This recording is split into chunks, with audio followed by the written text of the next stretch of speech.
ఇక ములుగు కేంద్రంగా కూడా ఈ భూ ప్రకంపనలు సంభవించాయి. అలాగే అక్కడ భూకంప కేంద్రం ఉన్నట్టుగా కూడా సెస్మాలజీ నేషనల్ సెస్మాలజీ వాళ్ళు గుర్తించారు. అలాగే మేడారానికి సంబంధించి ఏదైతే 1,00,000 వృక్షాలు కూలిపోయాయో ఆ ప్రాంతాల్లో కూడా భూమి స్వల్పంగా కంపించింది. ఇటు హైదరాబాద్ లో కూడా పలు ప్రాంతాలు కాలనీలో కూడా భూ ప్రకంపనలు గుర్తించిన నేపథ్యంలో నవీన్ అటు వరంగల్ నుంచి సిద్ధంగా ఉన్నారు. నుమాన్ హైదరాబాద్ వివరాలు అందించడానికి రెడీగా ఉన్నారు.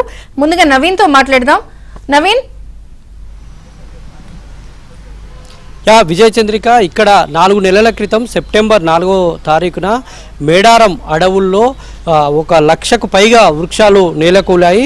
ఇప్పుడు అదే ప్రాంతంలో ఎక్కడైతే వృక్షాలు కూలాయో మేడారం సమీప అటవీ ప్రాంతంలో అదే చోట భూకంప కేంద్రం నమోదైంది. 5.3 తీవ్రతగా నమోదైంది. నేషనల్ సెస్మాలజీ అధికారులు ఇప్పుడే రిపోర్టు వాళ్ళ ప్రకటన రిలీజ్ చేశారు.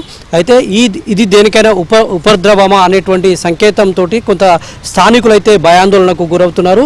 ఏదైతే భూకంప కేంద్రం ఉందో ఈ భూకంప కేంద్రం ఉన్న ప్రాంతం సమీపంలోనే మొత్తం కూడా సింగరేణి ఓపెన్ కాస్ట్ మైన్స్ ఉంటాయి, సింగరేణి భూగర్భ గనులు కూడా ఉంటాయి. అటు భూపాలపల్లి కావచ్చు, ఇటు మనుగూరుకు సమీప ప్రాంతం కావచ్చు, అటు కరీంనగర్లో పెద్దపల్లి జిల్లాలో ఉండేటువంటి సింగరేణి కాస్ట్ ఇవన్నీ కూడా ఈ భూకంప కేంద్రానికి దగ్గరగా ఉండేటువంటి ప్రాంతాలు.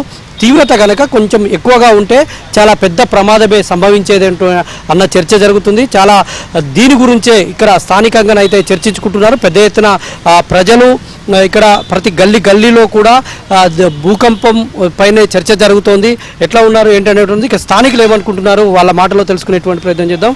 మీరు ఏమనుకుంటున్నారండి? ఏం జరిగింది ఉదయం 7:30 ప్రాంతంలో వచ్చినటువంటి ఈరోజు ఉదయం ఓరుగల్లు నగరం అంతా సెకన్ల కాలం పాటు ప్రకంపనల తాకిడికి గురై చాలా భయభ్రాంతులకు గురవడం జరిగింది.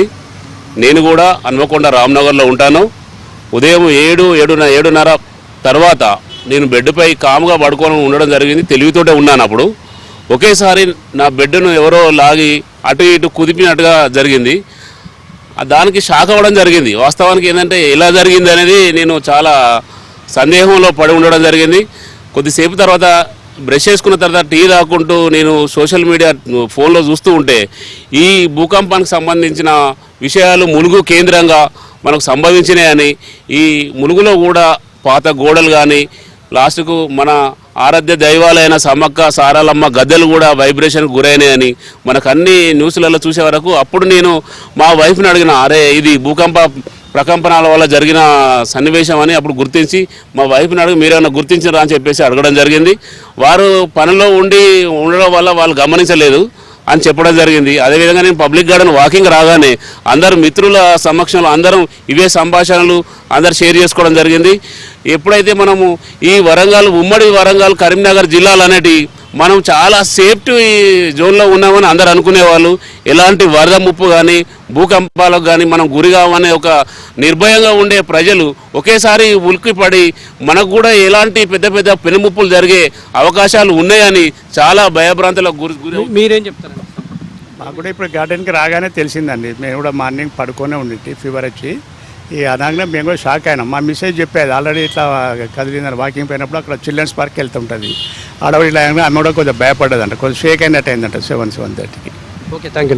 అయితే విజయచంద్రిక, ఇక్కడ మనము హైదరాబాద్ను కానీ వరంగల్ కానీ కొంత సేఫెస్ట్ ప్లేస్గా అంటే భూకంపాలు వచ్చేటువంటి అవకాశం లేని ప్లేస్గా వీటిని చూస్తారు. ఎందుకంటే ఇదంతా గుట్టల ప్రాంతంగా ఉంటుందని భూగర్భ శాస్త్రవేత్తలు చెప్తారు. ఇక్కడ రావడం అనేటువంటిది చాలా అరుదుగా ఉంది. అయితే భూమి లోపల జరిగినటువంటి పొరల సర్దుబాటు కారణంగా ఈ భూకంపం వచ్చిందని చెప్తా ఉన్నారు. అయితే భూకంప కేంద్రం నమోదైనటువంటి మేడారం అడవుల్లోనే ఎందుకు నమోదైంది అనేటువంటి దాని మీద పరిశోధనలు అయితే జరగాల్సినటువంటి అవసరం అయితే కనిపిస్తుంది. దీని మీద అయితే పబ్లిక్ అయితే చాలా ప్యానిక్ అవుతున్నారు, భయాందోళనకు గురవుతున్నారు. విజయచంద్రిక.